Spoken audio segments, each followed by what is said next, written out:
சின்ன வயசு ஒரே வீட்டுக்குள்ள இருக்காங்க. தப்பு தண்டா எதுவும் நடக்கிறதுக்குள்ள ஒரு கல்யாணம் பண்ணி வச்சுட்டா நல்லதுன்னு நினைக்கிறேன். உன் பேச்ச நான் எப்பதாயி தட்டிருக்கேன். சீக்கிரம் பண்ணிடுவோம். என்ன இன்னும் சின்ன வயசுன்னு நினைப்பா? தலையெல்லாம் வெள்ளையா இருக்கு. அது என் மனசு வெளியே தெரியுது. ரொம்ப லட்சணமா தான் பேச. வித்யா அண்ணங்கிட்ட போய் என்ன பொண்ணு கேட்க சொல்றேன். ஆமாங்க. அவன் சம்மதிப்பான்னு நினைக்கிறியா தாயி? அவங்க சம்மதிக்கிறாங்களோ இல்லையோ, நீங்க சம்மதிக்க வைக்கணும்.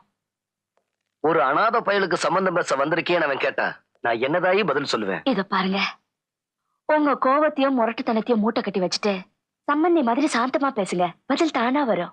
எனக்கு பழக்கம் இல்லாத உன்னை செய்ய சொல்ற தாயி.